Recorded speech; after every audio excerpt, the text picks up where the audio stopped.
کہ یہ قرآن تو ہم نمازوں میں ادا کرتے ہیں، کہ یہ قرآن تو ہم نمازوں میں پڑھتے ہیں، اس کی تلاوت کرتے ہیں، تو بعض صورت قرآن حکیم کی بہت طویل ہے، تو کیوں نہ ایسی تقسیم کچھ کر دی جائے کہ ایک رکعت میں قرآن کا اتنا مناسب حصہ پڑھ لیا جائے کہ جس میں ایک بات مکمل ہو جائے۔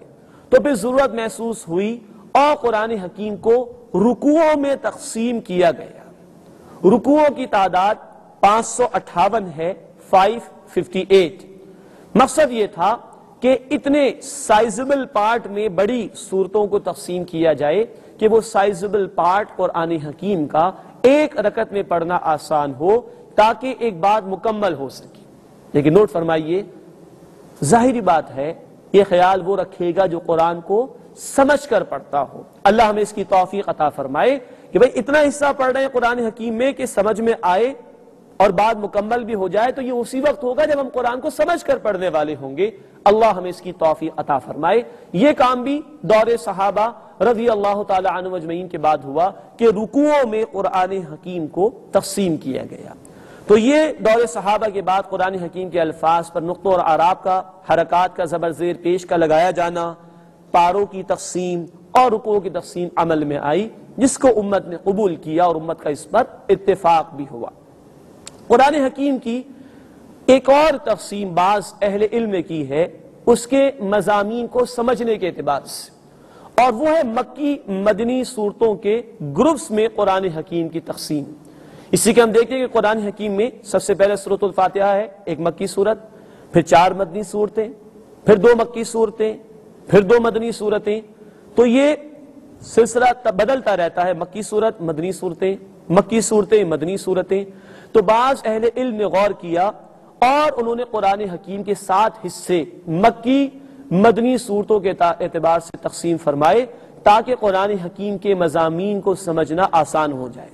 ایک ہے قرآن حکیم کی 7 منزلیں، یہ تو دور نبوی ہی میں سلسلہ ہو گیا تھا، تقسیم ہو گئی تھی، لیکن اب جو بات ہم سمجھ رہے وہ ہے مکی مدنی صورتوں کے اعتبار سے قرآن حکیم کے 7 حصے۔ اب آئیے ان 7 حصوں کی مختصر سی تشریح ہم سمجھ لیں۔ سب سے پہلا حصہ، اس میں ایک مکی صورت ہے سورۃ الفاتحہ اور 4 مدنی صورتیں ہیں، سورۃ البقرہ، سورہ آل عمران، سورۃ النساء اور سورۃ المائدہ۔ تو یہ 5 صورتوں پر مشتمل پہلا حصہ ہے جس میں ایک مکی صورت اور 4 مدنی صورتیں ہیں۔ اس پہلے حصے کا جو موضوع ہے وہ ہے احکامات شریعت، شریعت کے احکامات کو بڑی وضاحت سے ان صورتوں میں بیان کیا گیا ہے۔ دوسرا حصہ یہ 2 مکی صورتوں اور 2 مدنی صورتوں پر مشتمل ہے، سورۃ الانعام اور سورۃ الاعراف یہ 2 مکی صورتیں ہیں، اور سورۃ الانفال اور سورہ التوبہ یہ 2 مدنی صورتیں ہیں، یہ دوسرا حصہ ہے۔ اس حصے کا موضوع ہے ایمان بالرسالت، رسولوں کے حوالے سے تفصیلی گفتگو اللہ نے ارشاد فرمائی۔ تیسرا حصہ ہے جو کہ مشتمل ہے سورہ یونس سے لے کے سورۃ المؤمنون تک 14 مکی صورتیں اور سورہ النور 1 مدنی صورت پر، اور اس تیسرے حصے کا موضوع بھی ہے ایمان بالرسالت، رسولوں کے حوالے سے تفصیلی گفتگو اس مقام پر بیان ہوئی ہے۔ پھر چوتھا حصہ ہے سورہ فرقان سے لے کے سورہ الف لام میم السجدہ، 8 مکی صورتیں اور 1 مدنی صورت سورۃ الاحزاب۔ اس حصے کا موضوع ہے ایمان باللہ، توحید کے حوالے سے غالب خطاب اللہ نے ارشاد فرمایا ہے۔ اس کے بعد 5واں حصہ ہے سورہ سبا سے لے کے سورۃ الاحقاف تک 13 مکی صورتیں، اور پھر سورہ محمد صلی اللہ علیہ وسلم سے لے کر سورہ حجرات تک 3 مدنی صورتیں۔ ان صورتوں کا جو مرکزی موضوع ہے وہ ہے ایمان باللہ۔ اس کے بعد 6واں حصہ ہے سورہ قوف سے لے کے سورۃ الواقعہ تک 7 مکی صورتیں، اور سورۃ الحدیث سے لے کر سورۃ التحریم تک 10 مدنی صورتیں۔ اس 6ٹھے حصے کا موضوع ہے ایمان بالآخرت۔ 7واں اور آخری حصہ، اس میں سورۃ الملک سے لے کر سورۃ الاخلاص تک 46 مکی صورتیں ہیں، اور آخر میں 2 مدنی صورتیں ہیں، سورۃ الفلق اور سورۃ الناس، اور اس آخری حصے کا موضوع ہے ایمان بالآخرت۔ تو یہ 7 حصے غور و فکر سے سامنے آئے کہ جن میں ہر حصے میں کم از کم ایک مکی یا ایک مدنی صورت ہے، اور مکی مدنی صورتوں کے اعتبار سے یہ حصے ترتیب دیے گئے جس میں غور و فکر کا سامان بہت کچھ ہے غور و فکر کرنے والوں کے لیے۔ تو یہ قرآن حکیم کے ترکیب اور تقسیم کے اعتبار سے چند باتیں ہم نے سمجھی۔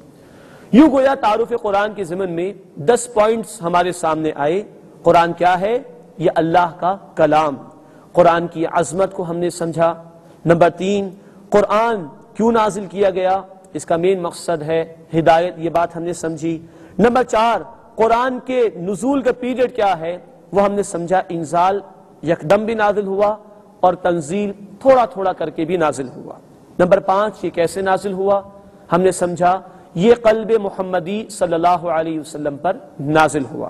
نمبر 6، قرآن کہاں نازل ہوا، ہم نے سمجھا حجاز کے علاقے میں نازل ہوا، سوائے 2 آیات کی، سورۃ البقرہ کی آخری 2 آیات جو معراج کی رات میں 7 آسمانوں کے اوپر رسول اکرم صلی اللہ علیہ وسلم کو عطا کی گئی۔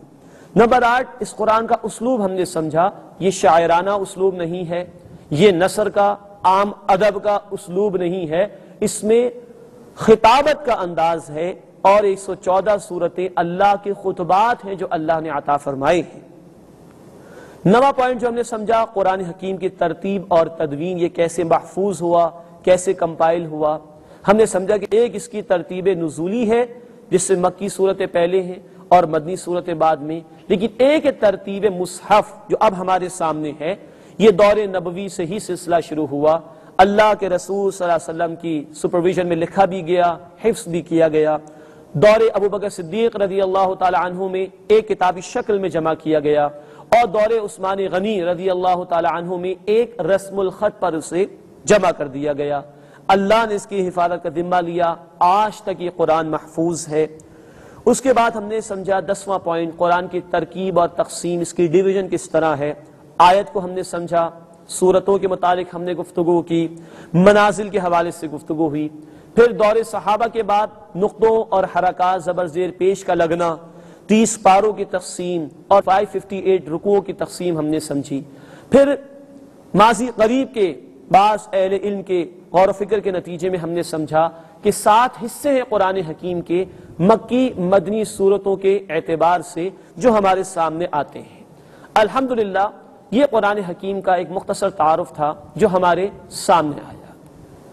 وہ آیت یاد کیجئے جو رب کائنات نے فرمائی سورہ الرحمن کے بالکل آغاز میں، الرحمن علم القرآن، رحمان اس نے قرآن کا علم سکھایا۔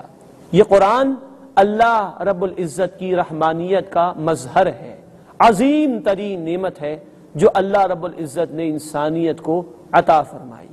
آج ہمیں غور کرنا چاہیے، دنیا کی بے شمار نعمتیں ہمارے پاس، لیکن سب سے بڑی نعمت رب کائنات نے اس قرآن کو قرار دیا۔ سورہ یونس آیت 58 میں کہا گیا ہوا خیر مما یجمعون، دنیا میں لوگ جو کچھ بھی جمع کر رہے ہیں، سب سے بڑھ کر جو شے جمع کیے جانے کے قابل ہے وہ اللہ کی یہ کتاب قرآن حکیم ہے۔ آئیے ہم جائزہ لیں اس قرآن سے ہمارا تعلق کتنا ہے۔ ہم اخبار پابندی سے پڑھ لیتے ہیں، انٹرنیٹ پابندی سے ہم اس کو استعمال کرتے ہیں، ہمارے جسم کی غذا پابندی سے استعمال کرتے ہیں، ہمارا کاروبار اور ہماری جاب پابندی سے اس کا اہتمام کرتے ہیں، ہماری ایجوکیشن، ہمارا کیریئر پابندی سے اس کی فکر کرتے ہیں، اپنے بیوی بچوں کی فکر ہم پابندی سے کرتے ہیں۔ اللہ کی عظیم ترین نعمت جو اس نے اپنی رحمانیت کے طفیل میں ہمیں عطا فرمائی، اس سے ہمارا کتنا تعلق ہے۔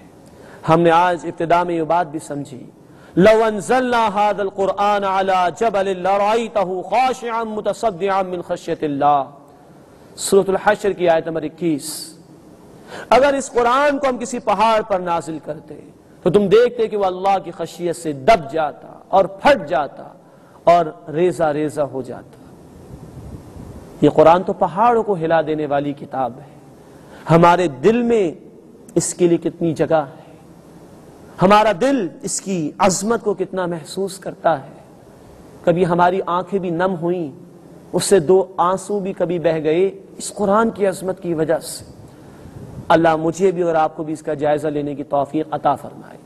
اللہ کا نام لے کر ہم ان نشستوں میں قرآن کو سمجھنے